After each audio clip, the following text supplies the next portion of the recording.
Hello friends, स्वागत है आप सभी का आपके अपने यूट्यूब चैनल स्टडी सेशन पर।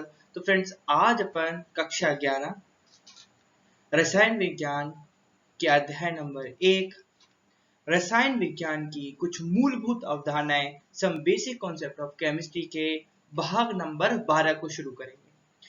चर्चा करेंगे सर्वप्रथम विषय वस्तु पर। विषय वस्तु में अपन ने क्या क्या कंप्लीट कर लिया है उसको एक बार देख लेते हैं, उसके पश्चात आगे बढ़ेंगे।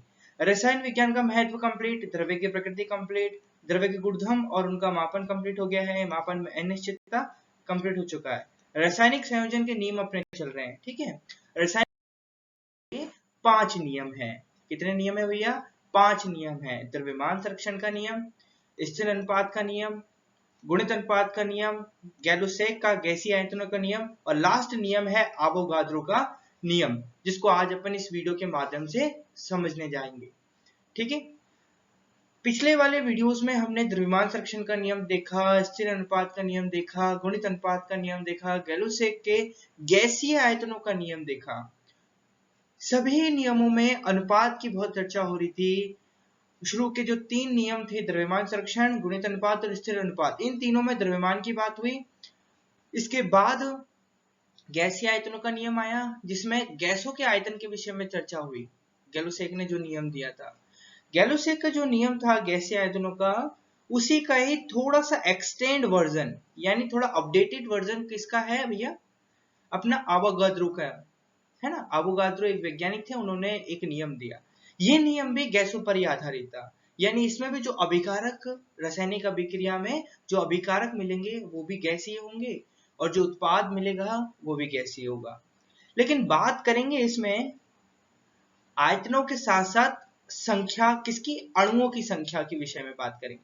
थोड़ा एक्सटेंडेड लेवल होगा, बातों को गहराई से समझेंगे, जीरो से समझेंगे और आगे तक बढ़ेंगे। ठीक है, वैसे पूरा थ्योरेटिकल है, मैं इसको न्यूमेरिकल के माध्यम से भी आपको समझाऊंगा, लेकिन एग्जाम में अधिकांशतः इसमें से आपको थ्योरी जो क्वेश्चन है वो बनते हुए नजर आएंगे।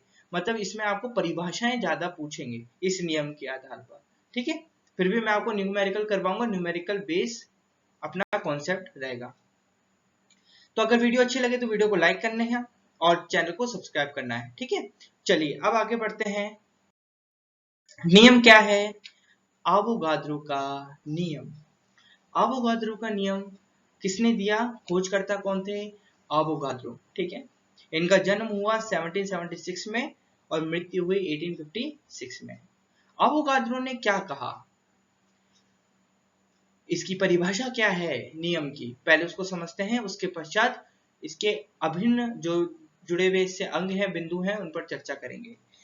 अवोगाद्रो सर ने कहा कि समान ताप व दाब पर, क्या कहा उन्होंने? कि समान ताप व दाब पर गैसों के समान आयतनों में अणुओं की संख्या समान होती है। समान ताप व दाब पर गैसों के समान आयतनों में अणुओं की जो संख्या होती है वो समान होती है। समान ताप लिया आपने, कंडीशन ली कि समान ताप है, एनटीपी समान ताप, और दाब की स्थिति किसे कहते हैं? एनटीपी भी, है ना। एनटीपी पर क्या लिया आपने?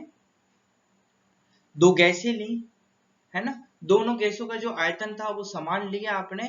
तो दोनों गैसों का एक अलग गैस थी, एक अलग गैस थी। एक गैस का जब आपने, जैसे मान लीजिए आपने एक समान आयतन लिया 60 मिलीलीटर, आपने उसका आयतन चूज करा और उसमें जितनी अणुओं की संख्या थी आपने उसी स्थिति में वही ताप रखा और वही दाब रखा, उसी स्थिति में एक और गैस ली जिसका आपने आयतन समान रखा।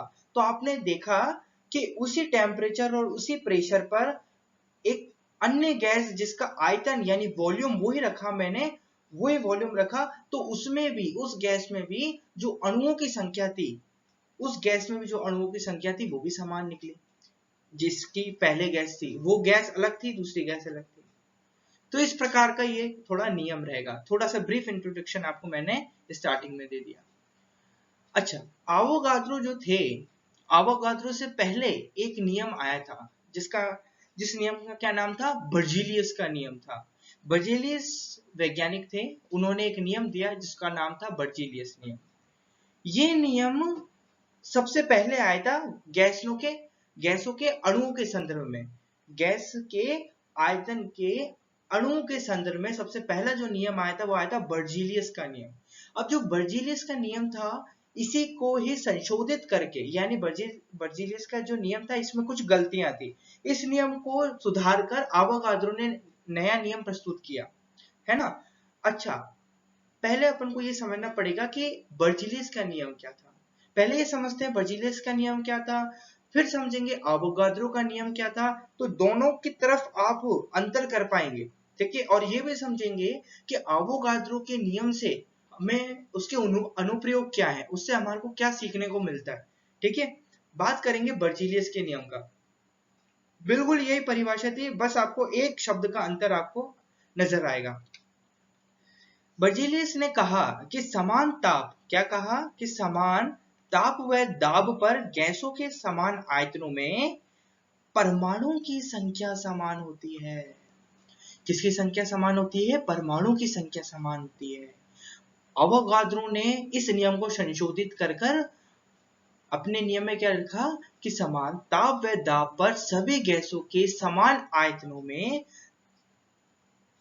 अणुओं की संख्या क्या होती है? समान होती है। लेकिन बर्जीलियस से, यानी अवोगाद्रो से पहले जो नियम आया था वो था बर्जीलियस का नियम। उसमें था कि समान ताप व दाब पर सभी गैसों के आयतनों में यानी वॉल्यूमों में जो अणुओं की संख्या होती है वो समान होती है। यानी कि यदि एक कंटेनर लूं और उस कंटेनर में मैंने हाइड्रोजन गैस 60 मिलीलीटर डाली, और एक दूसरा कंटेनर लूं जिस बिल्कुल समान का, जैसे ये 60 मिलीलीटर इसमें मैंने गैस डाली, एक और गैस मैं लेता हूं जैसे क्लोरीन गैस ली मैंने, और 60 मिलीलीटर क्लोरीन गैस उस कंटेनर में भी डाली। तो दोनों कंटेनरों में यदि मैं देखूंगा कि अणुओं की संख्या कितनी है, तो समान ताप व दाब पर इन कंटेनरों में मैंने हाइड्रोजन और क्लोरीन गैस भरी है, तो मैंने चारों तरफ का जो वातावरण था वो कितना रखा भैया? सामान्य ताप और दाब पर रखा, यानी 273 केल्विन तो ताप रखा मैंने और 1 atm मेरा दाब था, तो ये रखा मैंने। तो इस स्थिति में मैंने जब वो दो कंटेनर लिए और एक कंटेनर में मैंने हाइड्रोजन गैस डाली और दूसरे कंटेनर में मैंने क्लोरीन गैस डाली, आयतन दोनों का कितना था? 60 मिलीलीटर था। तो मैंने पाया कि दोनों में ही जो अणुओं की संख्या थी वो समान थी। तो ये तो था अवोगाद्रो का नियम, ठीक है। अब थोड़ा समझते हैं बर्जीलियस का नियम क्या था। बर्जीलियस में परमाणु की संख्या थी। मैं आपको इसलिए बर्जीलियस का नियम बता रहा हूं कि आप खुद जान पाए कि बर्जीलियस ने कौन सी गलती करी थी और उस गलती को अवोगाद्रो ने किस प्रकार से सुधारा। फिर आपको याद रहेगा हमेशा के लिए कि ये गलती हमारे को नहीं करनी है, ठीक है। कभी कभार बच्चे बर्जीलियस का नियम ना पढ़कर इसको स्किप कर किस पे बढ़ जाते हैं? अवोगाद्रो के नियम पे बढ़ जाते हैं। और यही जो एनसीईआरटी है उसने भी अवोगाद्रो नियम में दिया है, लेकिन हमारा ये कर्तव्य बनता है कि आपको बिल्कुल जीरो से लेकर चले। सबसे पहले बर्जीलियस आए, उन्होंने एक नियम दिया, उसको संशोधित कर अवोगाद्रो ने अपना नियम प्रस्तुत किया। तो बर्जीलियस का नियम क्या था उसको समझते हैं। स्टेटमेंट तो आपको पता ही चल गया है ना। अब समझते हैं बर्जीलियस ने जब वो आए थे उन्होंने अपना जो नियम था उसको किस प्रकार से समझाया। उन्होंने भी एक उदाहरण लिया। उन्होंने उदाहरण में लिया दो गैसें ली। उन्होंने कितनी गैसें ली? दो गैसें ली। एक थी हाइड्रोजन गैस और दूसरी थी क्लोरीन गैस। एक थी हाइड्रोजन और दूसरी क्लोरीन। इन दोनों की अभिक्रिया करवाई। हाइड्रोजन ली प्लस क्लोरीन लिया, दोनों के मिलने से क्या बना? दोनों के मिलने से क्या बना भैया? HCl बना। हाइड्रोजन लिया प्लस क्लोरीन लिया, दोनों की रासायनिक अभिक्रिया करवाई और क्या बना? HCl बना, ठीक है। फिर बर्जीलियस तक जो गैलोसेक का नियम था वो आ चुका था, यानी हम रासायनिक अभिक्रिया के माध्यम से किसी भी गैस का जो आयतन है उसको कैलकुलेट कर सकते थे, जो हमने कल वाली जो वीडियो थी उसमें सीखा। तो अगर ये मेरे पास रासायनिक समीकरण है, ये जो रासायनिक समीकरण है मेरे पास रखा हुआ है, अगर इसमें मुझे हाइड्रोजन, क्लोरीन और HCl इनके सबके आयतन ज्ञात करने होंगे तो मैं कैसे करूंगा? सबसे पहले मेरे पास ये रासायनिक अभिक्रिया है, इसको मैं संतुलित करूंगा। देखिए यहाँ पर हाइड्रोजन कितने हैं भैया? 2 हाइड्रोजन है। और यहाँ पर कितने हाइड्रोजन है? 1 हाइड्रोजन है। तो क्या करेंगे? यहाँ पर 2 हाइड्रोजन लगाएंगे। तो लिखिए यहाँ पर क्या लिख दिया अपन ने? 2 हाइड्रोजन लगा दिया। तो यहाँ पर 2 हाइड्रोजन हो गए और यहाँ पर 2 क्लोरीन हो गए। यहाँ पर भी 2 हाइड्रोजन है और यहाँ पर 2 क्लोरीन है। क्या बातें पक्की हो रही है, समझ में आ रही है? चलिए, बहुत अभी तो कुछ भी नहीं स्टार्ट हुआ, सिर्फ 2 स्टेटमेंट पढ़े अपन ने। बर्जीलियस का स्टेटमेंट पढ़ा, अवोगाद्रो नियम का स्टेटमेंट पढ़ा। अवोगाद्रो सर क्या कहते हैं, बर्जीलियस सर क्या कहते हैं। ठीक है, अपन स्टार्ट कर रहे हैं। सबसे पहले बर्जीलियस सर ने जो संकल्पना या परिकल्पना दी है उसको समझ रहे हैं, है ना। तो उन्होंने बर्जीलियस जो थे उन्होंने एग्जाम्पल लिया, 2 गैसें ली उन्होंने, दोनों गैसों की रासायनिक अभिक्रिया करवाई, और रासायनिक अभिक्रिया कराने के पश्चात जो उत्पाद हमारे को मिला वो क्या मिला, HCl मिला। उससे अपन ने क्या ज्ञात कर लिया, इसका आयतन ज्ञात कर लिया। आयतन ज्ञात कर लिया, कैसे आयतन ज्ञात होगा, हाइड्रोजन का कितना आयतन होगा, इसके आगे कितनी संख्या है, कुछ भी नहीं है। कुछ भी नहीं होता है तो क्या मानते हैं, 1 मानते हैं, लिख लीजिए 1। तो इसका आयतन कितना हो गया, 1 इकाई आयतन हो गया। कितना आयतन हो गया हाइड्रोजन का, 1 इकाई आयतन होगा। इकाई मतलब होता है यूनिट। ये प्रश्न के हिसाब से निर्धारित की जाती है। यदि प्रश्न में आपको लीटर दे रखा है तो आप लीटर लिखेंगे इकाई को, यानी 1 लीटर आयतन लिखेंगे। और यदि आपको प्रश्न में मिलीलीटर दे रखा है तो आप मिलीलीटर लिखेंगे। ठीक है, क्लोरीन के आगे कितना दे रखा है भैया, कुछ भी नहीं दे रखा, तो क्या लिखेंगे, 1 मानेंगे। तो इसका भी आयतन कितना हो गया, 1 इकाई आयतन हो गया। ठीक है, और इसमें आगे 2 लिख रखा है तो इसका कितना आयतन हो जाएगा, 2 इकाई आयतन हो जाएगा। चलिए इसको थोड़ा और डिटेल से समझते हैं। यहाँ पर हाइड्रोजन 1 इकाई आयतन है, क्लोरीन 1 इकाई आयतन है और 2HCl 2 इकाई आयतन है। ठीक है, अब बर्जेलियस सर ने क्या करा, प्रयोग किया। प्रयोग करके उन्होंने मान लिया कि हाइड्रोजन जो है, हाइड्रोजन के 1 इकाई आयतन में कितने अणु या परमाणु उपस्थित है, n परमाणु उपस्थित है। क्योंकि बर्जीलियस सर की जो अवधारणा है यानी कॉन्सेप्ट है वो क्या कहता है, परमाणु पे टिका हुआ है ना। समानता व दाब पर सभी गैसों के आयतनों में परमाणुओं की संख्या समान होती है। ये स्टेटमेंट है बर्जीलियस सर का। क्या स्टेटमेंट है, समानता व दाब पर सभी गैसों के आयतनों में परमाणुओं की संख्या समान होती है, ये कहा है उन्होंने। तो उन्होंने मान लिया कि हाइड्रोजन के 1 इकाई आयतन में कितने परमाणु उपस्थित है, n परमाणु उपस्थित है। अभी उनको पता नहीं था, अभी तक उनको सिर्फ उन्होंने सवाल सॉल्व करने के लिए, अपना सिद्ध करने के लिए n परमाणु बोल दिया कि n परमाणु है। इसी प्रकार से क्लोरीन में भी उन्होंने लिख दिया कि n परमाणु उपस्थित है। क्लोरीन के 1 इकाई आयतन में कितने परमाणु उपस्थित है, n परमाणु उपस्थित है। इसी प्रकार से उन्होंने 2HCl में क्या लिखा कि 2n यौगिक परमाणु उपस्थित है, क्योंकि यहाँ पर 2 था, यहाँ पर कितना था, 2 था, इसलिए यहाँ पर 2 लिख दिया, कोई दिक्कत की बात नहीं है। अब उन्होंने जो समान ताप व दाब था यानी 273 केल्विन ताप और 1 atm दाब पर उन्होंने हाइड्रोजन के 1 इकाई आयतन में कितने परमाणु भाग ले रहे हैं उसकी संख्या कैलकुलेट करी, तो वो कितनी आई, हाफ। कितनी आई भाई, हाफ परमाणु। हाफ जो परमाणु है वो हाइड्रोजन के 1 इकाई आयतन में उपस्थित है, यानी हाइड्रोजन के 1 इकाई आयतन में चाहे वो 1 मिलीलीटर वॉल्यूम हो चाहे वो 1 लीटर वॉल्यूम हो, वो डिपेंड करता है। ठीक है, तो 1 इकाई आयतन में कितने परमाणु उपस्थित है, हाफ परमाणु उपस्थित है। और इसी प्रकार से क्लोरीन में भी कितने उपस्थित है, हाफ परमाणु उपस्थित है। और 2HCl में यहाँ पर हाफ परमाणु उपस्थित है, तो n का मान कितना आ रहा है अपने पास, n का मान यहाँ पर कितना आ रहा है, हाफ आ रहा है। कितना आ रहा है भाई, हाफ आ रहा है। तो जब 2 गुणा n का मान हाफ रखेंगे तो कितना आएगा, 1 यौगिक परमाणु, यानी 2।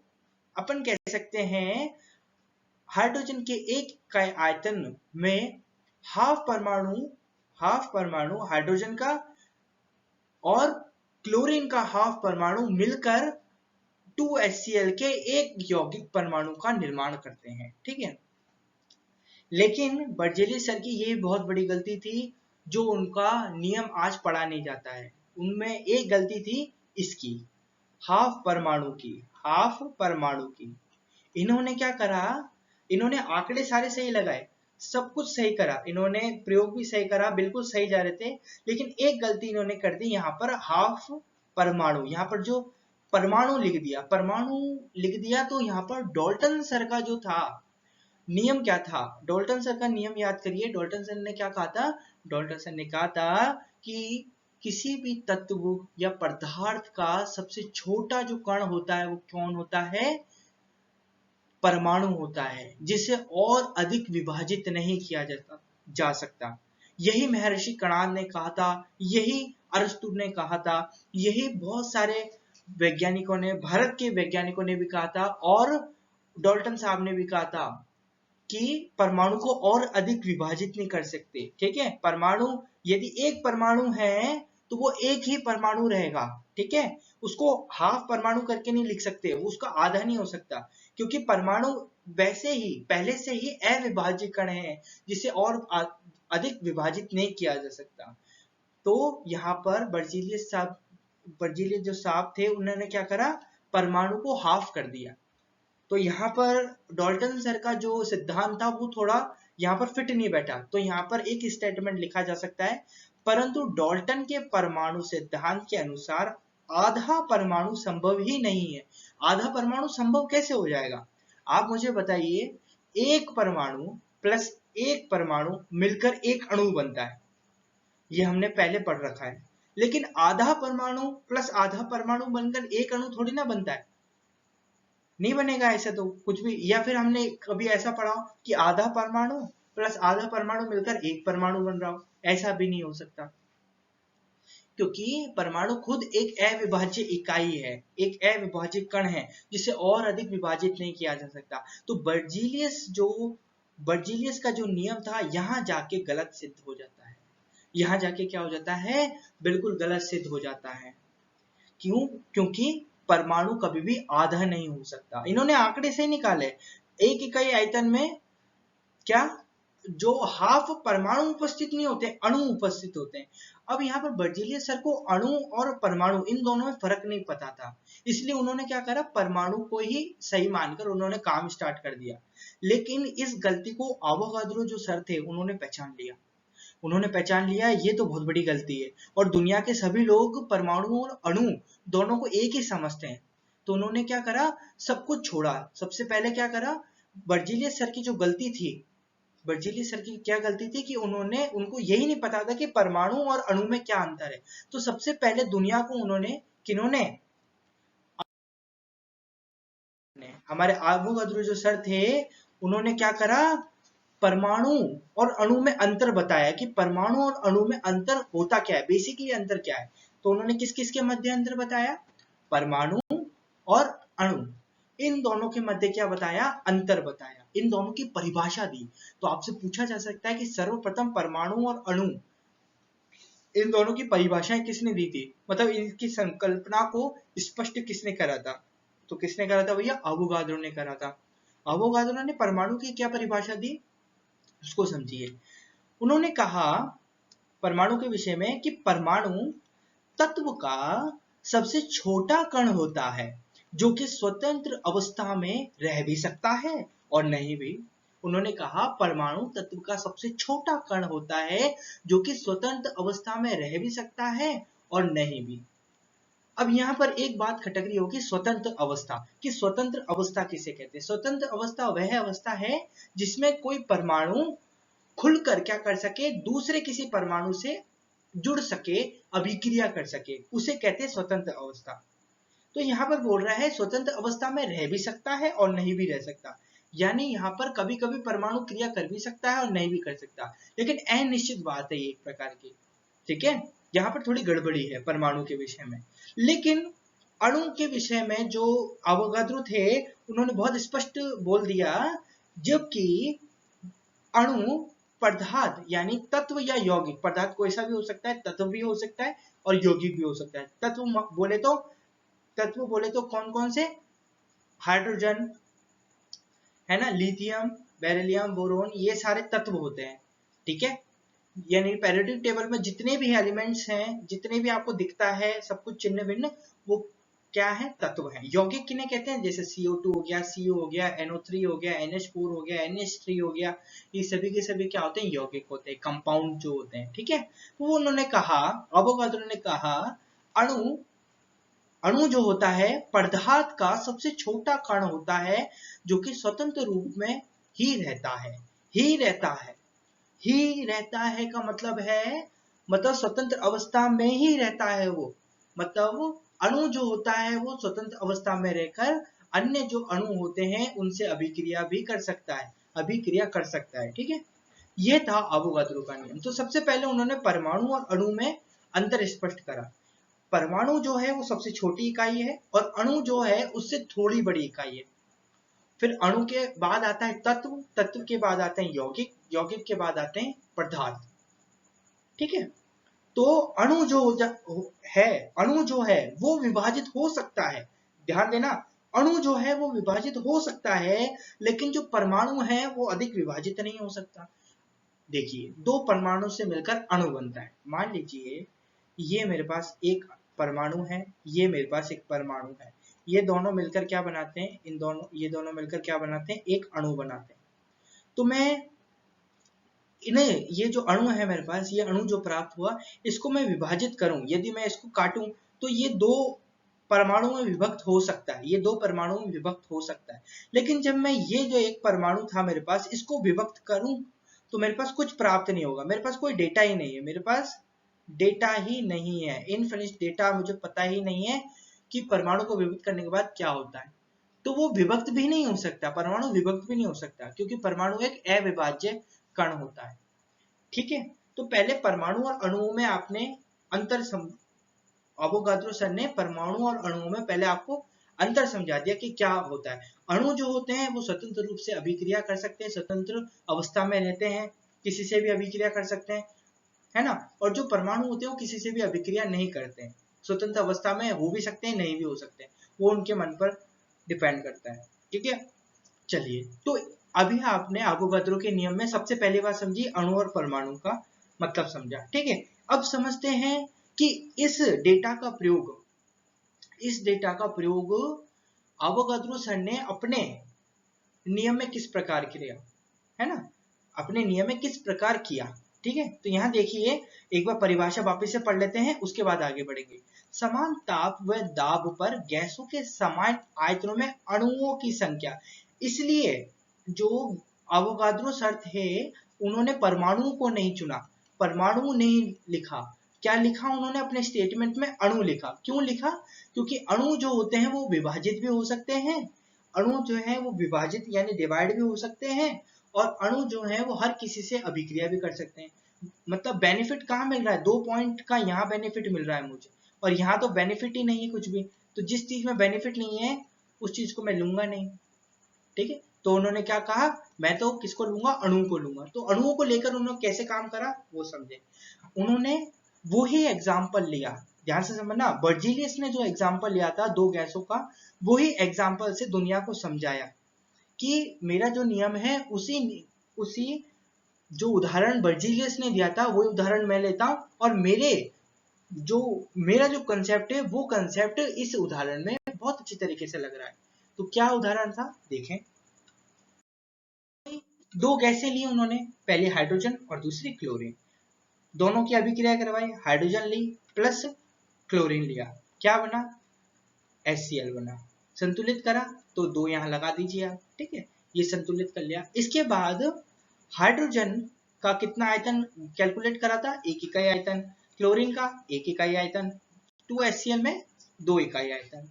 ठीक है, अब वहां पर बर्जीलियस में क्या देखा था अपन ने, बर्जीलियस ने जो नियम दिया था वो क्या था कि हाइड्रोजन के 1 इकाई आयतन में, हाइड्रोजन के 1 इकाई आयतन में कितने परमाणु उपस्थित है, हाफ, यानी उन्होंने सबसे पहले माना था कि हाइड्रोजन के 1 इकाई आयतन में n परमाणु उपस्थित है।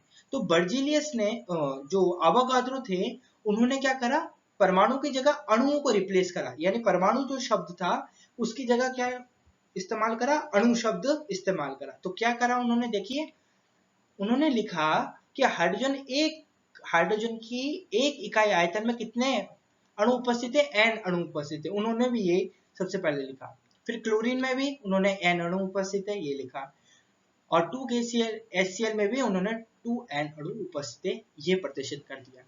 फिर उन्होंने वही आंकड़े इस्तेमाल करे, क्योंकि आंकड़े समान थे, आंकड़े एनटीपी पर उन्होंने बहुत सही निकाले थे, बर्जीलियस ने बिल्कुल सही आंकड़े निकाले थे, बस उन्होंने गलती कहाँ कर दी, उनको ये समझ में नहीं आया कि परमाणु किसे कहते हैं और अणु किसे कहते हैं, उनको ये नहीं पता था, इसलिए उन्होंने परमाणु लिया। और परमाणु के विषय में डॉल्टन साहब ने पहले कह रखा था कि वो अविभाजित करने हो सकते, फिर भी उन्होंने उनको विभाजित करा, इसलिए उनका जो नियम था वो गलत माना गया। लेकिन जो अवोगाद्रो थे उन्होंने ये गलती नहीं करी, उन्होंने क्या करा, पहले स्टडी करी कि परमाणु और अणु क्या होते हैं, उनको परिभाषित करा, परिभाषित करके उन्होंने नियम लिखा। और नियम जो लिखा वो क्या था कि हाइड्रोजन के एक इकाई आयतन में कितने परमाणु, कितने अणु उपस्थित है, हाफ अणु उपस्थित है, ठीक है, हाफ अणु उपस्थित है। और क्लोरीन के भी हाफ अणु उपस्थित है, क्योंकि एन अणु है यहाँ पर, क्योंकि इसका आयतन कितना है, एक इकाई आयतन है, ठीक है। और 2HCl में कितने हो जाएंगे, एक अणु उपस्थित हो जाएगा, क्योंकि ये हाफ अणु है। तो हाफ मतलब, हाफ अणु का मतलब क्या है, यहाँ पर एन की मात्रा है, यहाँ पर ये एन लिख रखा है ना, ये एन है, ये एन क्या है, एन की वैल्यू है हाफ, तो हाफ की यहाँ पर रखेंगे तो कितना हो जाएगा, एक अणु हो जाएगा। तो अपन कह सकते हैं कि हाफ अणु हाइड्रोजन का प्लस हाफ अणु क्लोरीन का मिलकर क्या बनाते हैं, एक अणु HCl का। हम क्या कह सकते हैं, हाफ अणु हाइड्रोजन का हाफ अणु Cl का बनाते हैं मिलकर वन अणु HCl का। अब आप बोलेंगे सर जब वो बर्जीलियस सर ने हाफ परमाणु लिखा था, आप बोलेंगे सर जब बर्जीलियस सर ने यहाँ पर हाफ परमाणु लिखा था तब तो दुनिया ने उनको, उनके नियम को कैंसिल करा कि गलत है। और जब अवोगाद्रो ने हाफ अणु लिखा, हाफ अणु लिखा, तो सारी दुनिया ने उनके नियम को वाहवाही दी। और है ना, आज भी अपन उनका नियम पढ़ते हैं। ऐसे कैसे, ऐसे कैसे हो सकता है, यहाँ सिर्फ मुझे अंतर दिख रहा है तो सिर्फ परमाणु और अणुओं के मध्य का अंतर दिख रहा है, यहाँ मुझे परमाणु दिख रहा है और यहाँ मुझे अणु दिख रहा है। सर इसके अंदर का भेद बताओगे क्या आप मुझे, मैं आपको बताऊंगा। परमाणु जो होते हैं वो अविभाजित कण होते हैं, जिनको विभाजित नहीं किया जा सकता। बर्जीलियस सर ने यही गलती करी कि परमाणु को हाफ कर दिया, यानी उन्होंने परमाणु को आधा कर दिया।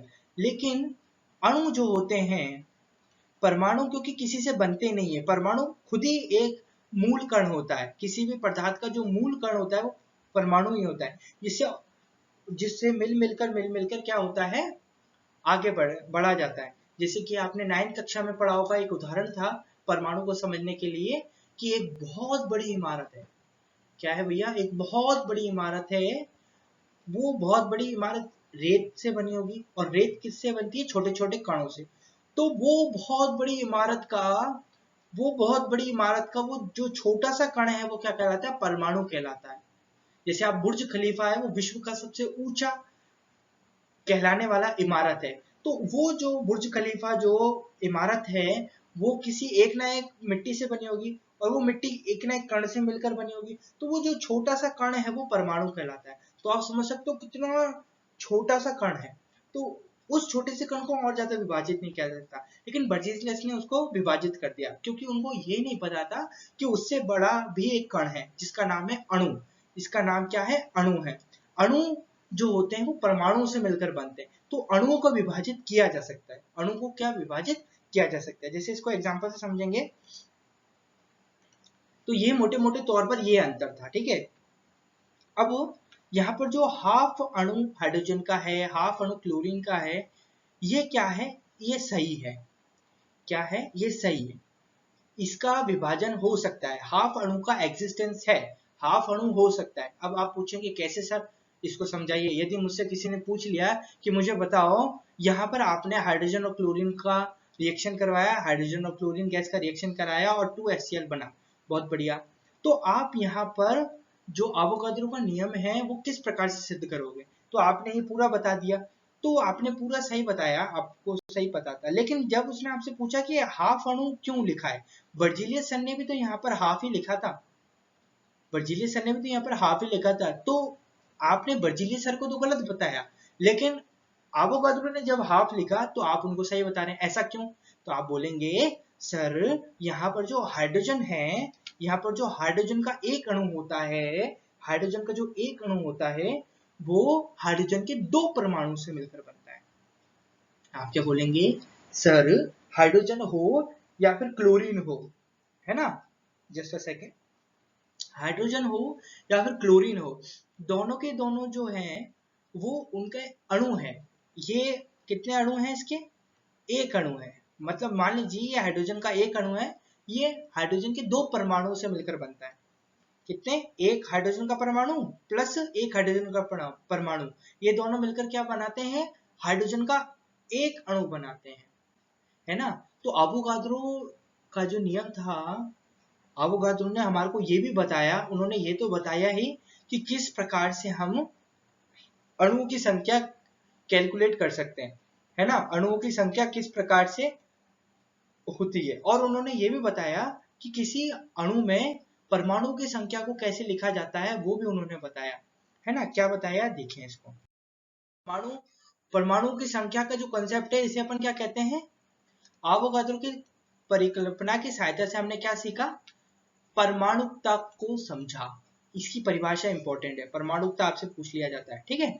परमाणुकता को उन्होंने परिभाषित करा, जो अपन ने समझा ना पीछे उसको।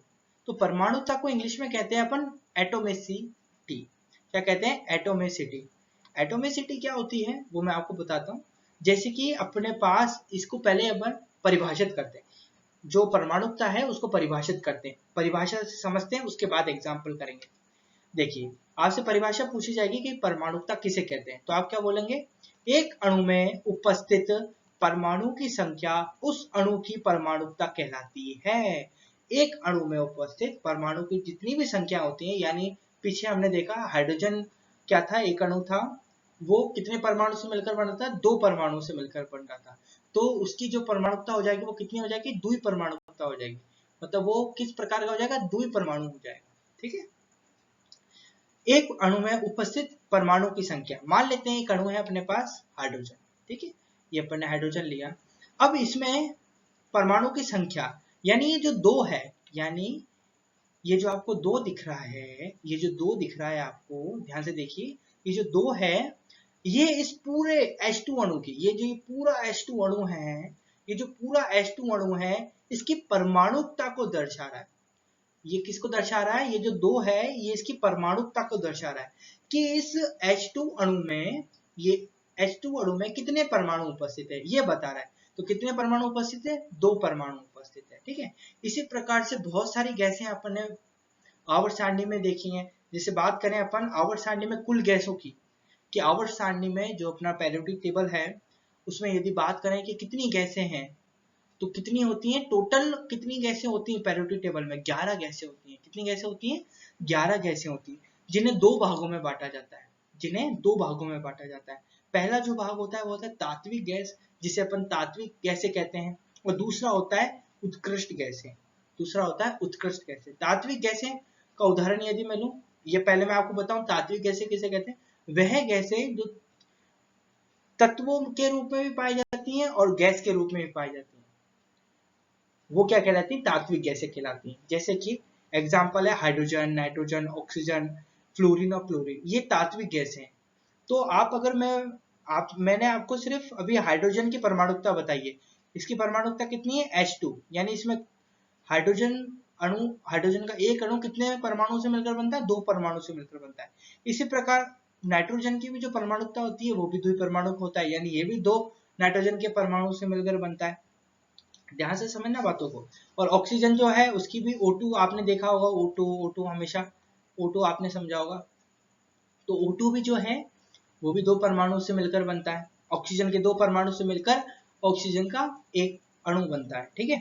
यहाँ पर फ्लोरीन का भी ऐसा ही है कुछ, और क्लोरीन का भी ऐसा ही, यहाँ पर भी दो दो है, ठीक है, F2 और Cl2, ठीक है। उत्कृष्ट गैस की बात करें तो उसका, उत्कृष्ट गैसों से तो आप सभी वाकिफ है। अच्छा, तात्विक गैसों को इंग्लिश में क्या कहते हैं? Elementary gas. और उत्कृष्ट गैसों को इंग्लिश में क्या कहते हैं? Noble gases. तो वो कौन कौन सी हैं? Helium, neon, argon, krypton, xenon और रेडॉन, ये सारी की सारी क्या है? उत्कृष्ट या नोबल गैसें कहलाती हैं। तो यहाँ पर अपन ने मोटे मोटे तौर पर क्या क्या समझा, अभी तक क्या समझा, वो समराइज करते हैं। अभी तक अपन ने क्या समझा? स्टार्टिंग करा अपन ने अवोगाद्रो के नियम से। अवोगाद्रो के नियम का अपन ने सबसे पहले क्या देखा? खोजकर्ता देखे जो कि अवोगाद्रो थे। फिर हमने देखा कि अवोगाद्रो का नियम क्या था। अवोगाद्रो का नियम था कि समान ताप व दाब पर सभी गैसों के आयतन में अणुओं की जो संख्या होती है वो समान होती है। ये हमने देखा, ठीक है। अणुओं की जो संख्या होती है वो समान होती है। समान ताप ले लीजिए, दाब ले लीजिए, उसमें आप कोई से भी उस समान ताप पर यदि आप हाइड्रोजन लेते हैं, क्लोरीन लेते हैं, नाइट्रोजन लेते हैं, कोई सी भी गैसें लें और उनका आयतन समान रखें, यानी हाइड्रोजन का भी आयतन 60, क्लोरीन का भी 60, नाइट्रोजन का भी 60, इन दोनों का 60 लें और एक का निर्धारित कर लें। मान लीजिए हाइड्रोजन के 60 लीटर आयतन में x अणु उपस्थित है, तो वही अणु नाइट्रोजन में भी उपस्थित होंगे, यानी x अणु उसमें भी उपस्थित होंगे, नाइट्रोजन में भी और क्लोरीन में भी इसी प्रकार से उपस्थित। ये समझा। फिर हमने समझा कि अवोगाद्रो से पहले ये नियम बर्जीलियस ने भी दिया था, लेकिन उन्होंने क्या गलती कर दी थी, उन्होंने समान ताप व दाब पर सभी गैसों के आयतन में परमाणुओं की जो संख्या थी वो समान थी, ये गलती कर दी थी, क्योंकि उनको परमाणु और अणु के मध्य का अंतर नहीं पता था। ये अंतर स्पष्ट करने के लिए और दुनिया को उदाहरण और एक अच्छा नियम प्रस्तुत करने के लिए अवोगाद्रो ने नियम दिया, और अवोगाद्रो का नियम अपन ने बहुत अच्छी तरीके से समझा। उन्होंने अणुओं को विभाजित कर सकते हैं ये बताया, परमाणु को विभाजित नहीं कर सकते, लेकिन अणुओं को तो कर सकते हैं। अणु को विभाजित करेंगे तो परमाणु में बटेगा, ठीक है, इस प्रकार से। तो जब हम हाफ अणु कहते हैं, हाइड्रोजन का हम हाफ अणु कहते हैं, तो हाफ अणु का मतलब क्या है, एक परमाणु, हाइड्रोजन का एक परमाणु, समझ रहे हो ना। चलिए समझते हैं अवोगाद्रो का नियम। अवोगाद्रो के नियम को अभी तक अपन समझते आए, अब अपन इसको थोड़ा न्यूमेरिकल टाइप से समझते हैं, है ना। न्यूमेरिकल टाइप से समझते हैं। समान ताप व दाब पर गैसों के समान आयतनों में अणुओं की जो संख्या होती है, क्या दे रखा भैया, अणुओं की जो संख्या होती है वो समान होती है। तो यहाँ पर रुककर मेरी बात सुनना ध्यान से, ठीक है। मैं कह रहा हूं समान ताप व दाब पर, यहाँ पर कंडीशन लग रही है, क्या लग रही है, स्थिति लग रही है, और वो स्थिति क्या लग रही है, यहाँ पर स्थिति लग रही है। और वो जो स्थिति है वो किस प्रकार की स्थिति है, स्थिति भी दो प्रकार की होती है, आपको पता हो तो। एक होती है रासायनिक स्थिति और एक होती है भौतिक स्थिति। रासायनिक स्थिति वो होती है जो किसी पदार्थ के अंदर होती है, और भौतिक स्थिति जिसको अपन अपनी सेंसर्स जो होते हैं, इंद्रियां जो होती हैं, उनके माध्यम से महसूस कर सकते हैं, तो वो होती है स्थिति। जैसे भौतिक स्थिति है समान ताप व दाब, ये जो है स्थिति जो है वो भौतिक स्थिति, यानी अपने चारों तरफ की। तो अवोगाद्रो ने क्या करा, एक भौतिक स्थिति को निर्धारित करा। भौतिक स्थिति क्या थी, सामान्य ताप और दाब, यानी समान ताप लिया, यानी कांस्टेंट रखा, सेम टेम्परेचर और सेम प्रेशर, इन दोनों पर उन्होंने कैलकुलेट करा, क्या, आयतनों को कैलकुलेट करा, और आयतनों को कैलकुलेट करके उन्होंने देखा कि समान ताप एवं दाब पर आयतनों में जितने भी आयतन हैं गैसों के, उसमें अणुओं की जो संख्या होती है, यानी अणुओं को इंग्लिश में कहते हैं मॉलिक्यूल, और परमाणु को क्या कहते हैं अपन, परमाणु को एटम कहते हैं, ठीक है। तो एटम जो होता है ना वो बहुत छोटा होता है, और मॉलिक्यूल जो होता है वो इससे बड़ा होता है, यानी फर्स्ट लेवल इसका और सेकंड लेवल इसका, ठीक है।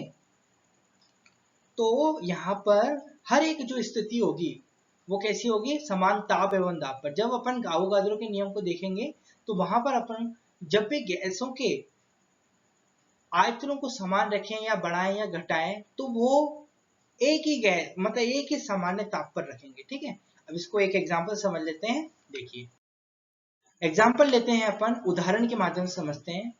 उदाहरण नंबर फर्स्ट लेते हैं, इसमें अपन गैस लेंगे, गैस का कुछ आयतन लेंगे, गैस लेंगे, आयतन लेंगे, और आयतन में कितने अणु उपस्थित हैं उनकी संख्या लेंगे।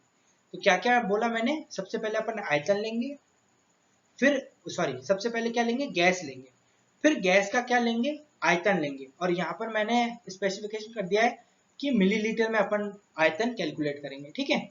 गैस लेंगे, आयतन लेंगे, और आयतन के बाद क्या लेंगे भाई, अणु की संख्या, कि उस आयतन में गैस के इतने आयतन में कितने अणु उपस्थित है वो लेंगे। जैसे मान लीजिए मैंने गैस ली, हाइड्रोजन गैस ली, ठीक है। अरे भैया 11 ही तो गैसें हैं, पूरी पेरियोडिक टेबल में 11 ही गैसें हैं, तो बार बार एक ही एक गैस बार बार अपन को लेनी पड़ती है, हाइड्रोजन गैस, मैं अभी सारी गैसें आपको बता दूंगा, सारी गैसों के साथ अपन रिएक्ट करेंगे, ठीक है। गैस ली अपन ने हाइड्रोजन गैस, ठीक है। मान लेते हैं इसमें 60 मिलीलीटर आयतन है। हाइड्रोजन गैस का कितना आयतन लिया मैंने, 60 मिलीलीटर आयतन लिया। और मान लिया कि इस हाइड्रोजन गैस के 60 मिलीलीटर आयतन में कितने अणु उपस्थित हैं भाई, x अणु उपस्थित है। कितने अणु उपस्थित हैं, x अणु उपस्थित है, ठीक है। मैंने इसको एनटीपी पर ज्ञात करा। क्या करा मैंने, इसको एनटीपी पर ज्ञात करा। एनटीपी मतलब समान ताप एवं दाब रखा मैंने, कांस्टेंट भी रखा, कांस्टेंट टेम्परेचर, और कांस्टेंट ही क्या रखा मैंने, प्रेशर रखा। और इस पर मैंने हाइड्रोजन गैस का 60 मिलीलीटर आयतन लिया और उसमें अणुओं की संख्या कितनी पाई, x अणु की संख्या। मुझे पता नहीं अभी कितनी है, तो मैंने कितनी मान ली, x मान ली। अभी सिर्फ जो अवोगाद्रो का जो नियम था उसको सिद्ध करने के लिए, ठीक है। फिर मैंने इसी ताप पर same temperature and same pressure पर मैंने एक और गैस ली जिसका नाम था नाइट्रोजन। नाइट्रोजन गैस ली मैंने, और इसका भी मैंने आयतन कितना लिया, 60 मिलीलीटर रखा। तो मैंने पाया कि इसमें भी क्या है, अणुओं की जो संख्या थी वो भी x थी। यानी इसमें भी समान ताप वही था, same temperature same pressure. Same temperature same pressure पर मैंने क्या पाया कि इसमें भी 60 मिलीलीटर आयतन में जो अणु उपस्थित थे वो उनकी संख्या कितनी है, x है। पहले वाली हाइड्रोजन के बराबर थी। फिर मैंने सोचा चलो ये तो हो सकता है कि 2 का हो जाए, तो मैंने एक और लिया, एक और गैस ली मैंने O3, जिसको कहते हैं ओजोन। ओजोन गैस ली, ओजोन का भी मैंने 60 मिलीलीटर आयतन लिया। और 60 मिलीलीटर आयतन लिया तो उसमें भी कितने अणु उपस्थित थे, अणुओं की संख्या कितनी पाई मैंने, x ही अणुओं की संख्या पाई, है ना। ये क्या था, ये था अवोगाद्रो का नियम। अवोगाद्रो का नियम क्या था कि समान ताप एवं दाब पर सभी गैसों के समान आयतन में, सभी गैसों के, चाहे वो हाइड्रोजन हो, चाहे वो नाइट्रोजन हो, चाहे वो ओजोन हो, सभी गैसों के आयतनों में, सभी गैसों के समान आयतन में 60 सभी गैसों के समान आयतनों में अणुओं की जो संख्या होती है वो समान होती है। यानी पहले में भी हाइड्रोजन xi, नाइट्रोजन में भी xi और O3 में भी xi, इस प्रकार से, ठीक है। चलिए यहाँ पर नया एग्जांपल लिया, उदाहरण नंबर 1। अब एक और एग्जांपल लेते हैं, दूसरा एग्जांपल भी ये लेते हैं। गैस मान लेते हैं मेरे पास ये 3 गैसें हैं, एक है सल्फर, क्लोरीन और F2। अब यहाँ पर आप देखेंगे S8, यहाँ आप देखेंगे S8, यानी यहाँ पर जो सल्फर का जो अणु है, ये अणु है, ठीक है। अब ये जो अणु है ना भैया, ये अणु 8 सल्फर परमाणु से मिलकर बना है। ये परमाणु सल्फर 1 2 3 4 5 6 7 8, 8 सल्फर के परमाणु से मिलकर ये एक अणु बना है। ये एक अणु बना है किसका, सल्फर का, जिसे अपन S8 कहते हैं। तो ये 8 जो है, तो आप बोलेंगे सर इसका नाम क्या होता है, S8 को मैं इसकी परमाणुकता क्या लिखूं। अगर मुझसे पूछ लिया जाए कि S8 की परमाणुकता कितनी होगी, तो अब मैं कैसे लिखूंगा। जैसे आपसे मैं पूछता हूं कि H2 की परमाणुकता कितनी है, तो आप बोलोगे सर ये द्विपरमाणुकता को दर्शाता है, ये द्विपरमाणुकता, ये द्विपरमाणुकता को दर्शाता है, आगे लिख लेना आप, ठीक है। तो इसी प्रकार से मैं पूछ रहा हूँ कि भाई मुझे बताओ कि ये जो S8 है, S8 कौन सी परमाणुकता दर्शाता है। तो यहाँ पर कितनी है, 8 है। तो इसके लिए जो बड़े संख्या आ जाती हैं, यहाँ पर परमाणुकता की प्लेस पे बड़ी संख्या आ जाती है, तब हम उसको कहते हैं बहुपरमाणुकता। किसका शब्द का प्रयोग करते हैं, बहु। शब्द क्या है, बहु, यानी बहुत सारे। तो यहाँ पर हम करते हैं बहुपरमाणुकता, इसका नाम क्या हो जाएगा, बहुपरमाणुकता। तो ये इसका नाम क्या हो जाएगा, बहुपरमाणुकता। मैंने आपको बताया था ना कि 11 गैसें हैं, उनमें से सल्फर का मैंने आपको बता दिया, ठीक है। चलिए इसको रफ करते हैं, बात करेंगे एसिड की। एसिड लिया मैंने, एसिड का मैंने आयतन लिया 60 मिलीलीटर आयतन लिया, और मान लिया इसके अंदर कितने हैं, 60 में अणुओं की संख्या x है, ठीक है। यहाँ पर x लिख लेंगे अभी। क्लोरीन का मैंने मान लिया आयतन कितना है, 120 है, और इसी प्रकार से मैंने फ्लोरीन का 180 आयतन मान लिया। एसिड में जो थे, एसिड में जो सल्फर था, सल्फर में आयतन मैंने 60 मिलीलीटर लिया, और माना 60 मिलीलीटर में कितना आयतन उपस्थित है, कितने अणु उपस्थित हैं, 60 मिलीलीटर आयतन में सल्फर के कितने अणु उपस्थित हैं, x अणु उपस्थित है, ये माना मैंने। क्लियर हुई बात, समझ में आया। सल्फर के 60 मिलीलीटर में x अणु उपस्थित हैं, है ना। तो आगे क्लोरीन के भी 60 में x ही होंगे, फ्लोरीन के भी 60 में x ही होंगे, लेकिन यहाँ पर क्लोरीन का मेरे को कितना दे रखा है, 120 दे रखा है। तो मुझे ये तो पता है, अवोगाद्रो के नियम से ये तो पता है कि सल्फर के 60 मिलीलीटर में अणुओं की संख्या x है, तो क्लोरीन के भी 60 मिलीलीटर में अणुओं की संख्या x ही उपस्थित होगी, और फ्लोरीन के भी 60 मिलीलीटर में x ही अणु उपस्थित होंगे। लेकिन यहाँ मुझे क्लोरीन का जो आयतन है वो 120 दे रखा है। कितना दे रखा है भाई, 120 दे रखा है। तो मैं क्या करूं, तो मुझे पता है कि 60 मिलीलीटर, मुझे पता है 60 मिलीलीटर आयतन में कितने अणु उपस्थित हैं, x अणु उपस्थित हैं। तो 1 मिलीलीटर आयतन में कितने अणु उपस्थित होंगे भाई, x बटा 60। बात क्लियर हो रही है ना, x बटा 60 अणु उपस्थित होंगे। तो मुझे बताइए 120 मिलीलीटर में, तो मुझे बताइए 120 मिलीलीटर में कितने अणु उपस्थित होंगे, तो x बटा 60 गुणा 120, तो 60 एकम 60, 60 दूनी 20, तो ये यहाँ पर 2x अणु उपस्थित होंगे। कितने अणु उपस्थित होंगे, 2x अणु उपस्थित होंगे। कितने भाई, 2x अणु उपस्थित होंगे। ये अपन ने ऐसे कैलकुलेट कर लिया, क्योंकि हमारे को तो पता है ना भाई कि समान ताप व दाब पर सभी गैसों के समान आयतन में, सभी गैसों के समान आयतन में अणुओं की जितनी भी संख्याएं होती है समान होती हैं। तो मैंने उसी कंसेप्ट को लगाया। मैं जानता हूं कि एसिड के 60 मिलीलीटर आयतन में भी x अणु उपस्थित है, तो क्लोरीन के भी 120 मिलीलीटर आयतन में 2x अणु उपस्थित होंगे। कैसे निकाला मैंने ये, क्योंकि मुझे पता था कि 60 मिलीलीटर में x अणु उपस्थित है, तो 1 मिलीलीटर में x बटा 60 होंगे, और एक मिलीलीटर में x बटा 60 है, तो 120 मिलीलीटर में कितने होंगे, x बटा 60 गुणा 120। ठीक है, ये था। अब इसी प्रकार से ये सारा काम कब हो रहा है, ये भी समझ लेना, ये सारा काम समान ताप और दाब पर हो रहा है, यानी टेम्परेचर और प्रेशर इन दोनों को कांस्टेंट रखा है। यानी आप एक रूम में हो, वहां पर आपने एक फिक्स टेम्परेचर रख लिया, और उस पर आपने एसिड का आयतन लिया, एसिड का आयतन कैलकुलेट करा, कितना आया, 60 मिलीलीटर आया, है ना। प्रयोगशाला में ऐसे प्रयोग करने को आएंगे आपके पास, ठीक है। फिर आपने उसका अणु संख्या, मतलब उसमें कितनी अणु है, कितने अणु उपस्थित है 60 मिलीलीटर आयतन में, इतना कैलकुलेट करा, तो कितना आया, मान लीजिए आपके पास आया होगा x आया होगा, ठीक है। कोई सी भी संख्या हो सकती है, x की जगह 1 2 3 4 5, 1 लाख, 20 लाख, 100 करोड़, अरब, कितने भी अणु, तो कितने भी उपस्थित हो सकते हैं, है ना। और इसी प्रकार से फिर आपने उसी ताप पर, उसी कमरे में ताप सेम था, क्लोरीन गैस ली, उसका आपने 120 लिया।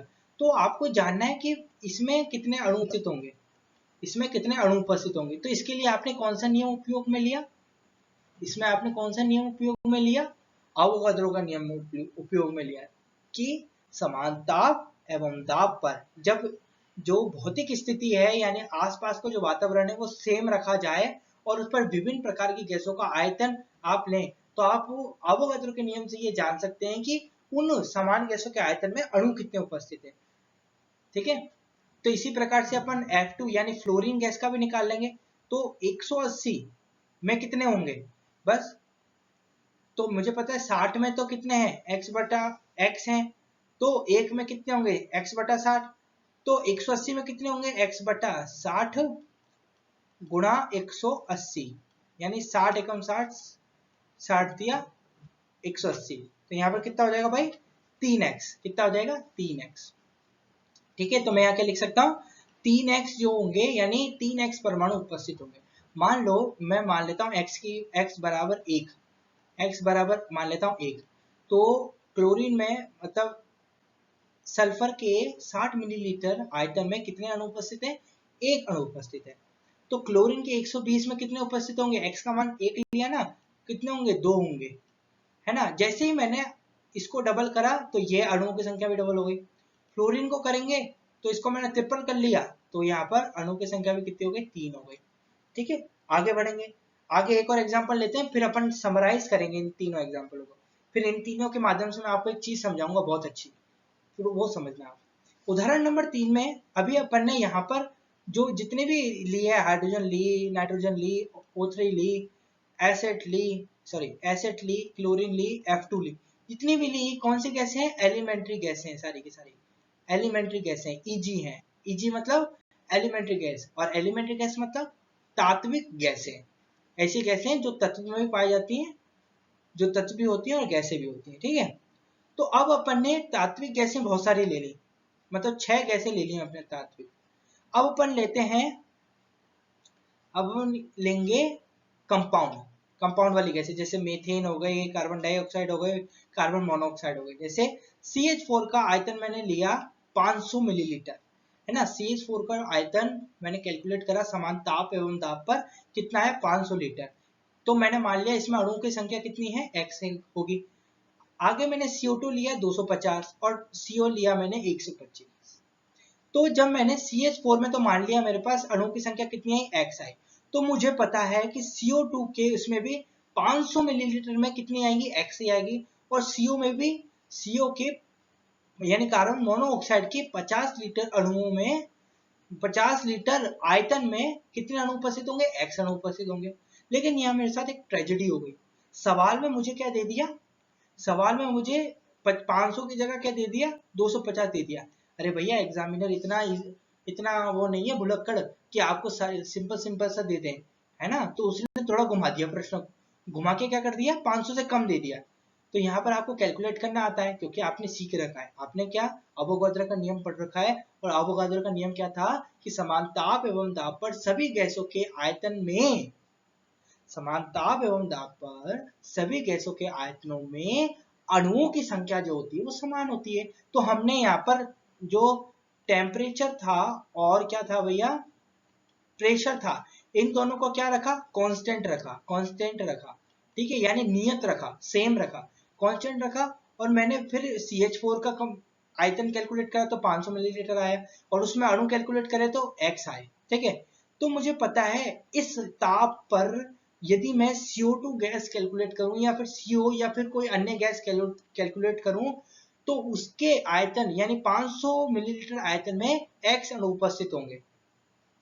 तो इसी का ही मैंने फायदा उठाया, इसी नियम का फायदा उठाया या इसका इस्तेमाल करा, और इस्तेमाल करके मुझसे पूछा है कि CO2 के 250 मिलीलीटर आयतन में अणुओं की संख्या बताओ, और यह आपको अवोगाद्रो के नियम से बतानी है। तो आप बताएंगे, चूंकि आप लिखेंगे चूंकि 500 मिलीलीटर में कितने अणु उपस्थित हैं भैया? x अणु उपस्थित हैं। तो 1 मिलीलीटर आयतन में कितने अणु उपस्थित होंगे? x बटा 500। तो आप सिंपल सा बताइए, मुझे कितना दे रखा है? 250। तो मुझे बताइए मेरे भाइयों, 250 मिलीलीटर में, 250 मिलीलीटर में कितने अणु उपस्थित होंगे? x बटा 500, x बटा 500 गुणा 250, इतने उपस्थित होंगे। काट दो इसको, काटो, 0 से 0 गया, 25 से कम 25, 25 दूना 50। तो कितने उपस्थित होंगे? x बटा 2 अणु उपस्थित होंगे, x बटा 2 अणु उपस्थित होंगे। यानी कि यहां पर यदि मान लो 10 अणु उपस्थित हैं, तो 250 में कितने अणु उपस्थित होंगे? सिर्फ 5 ही अणु उपस्थित होंगे। कितने अणु उपस्थित होंगे? सिर्फ 5 ही अणु उपस्थित होंगे। तो यहाँ पर आप लिख सकते हैं, ठीक है, x की जगह अपन 10 रखेंगे तो 5 आ जाएगा, ठीक है।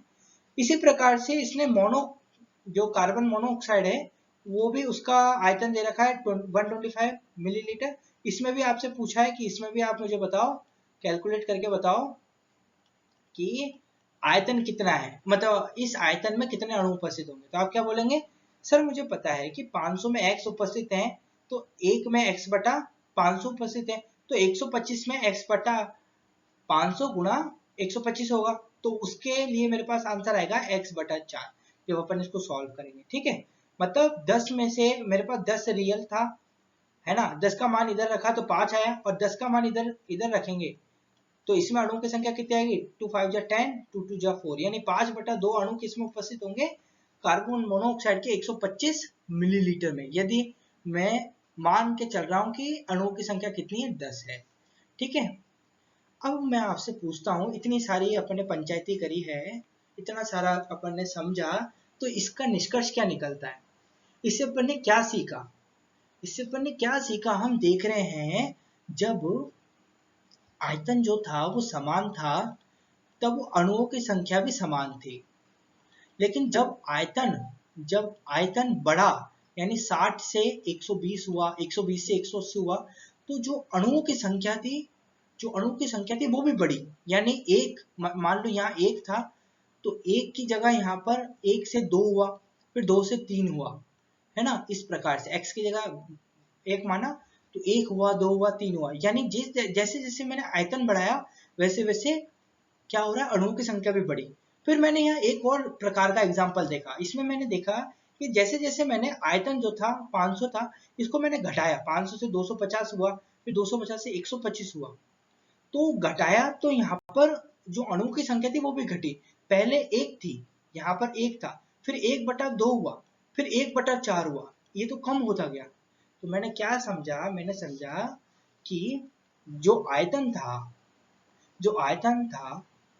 और जो अणुओं की संख्या थी, इनमें मैंने रिलेशन देखा। आयतन और अणुओं की संख्या में मैंने रिलेशन देखा। क्या रिलेशन था? जब मैंने ये आयतन और अणु की संख्या, ये दोनों कैसी है? समानुपाती है। जैसे जैसे मैंने क्या करा, आयतन को समान रखा तो अणु की संख्या भी समान रही। लेकिन जैसे जैसे मैंने आयतन को बढ़ाया, देखिए आपको दिख रहा होगा,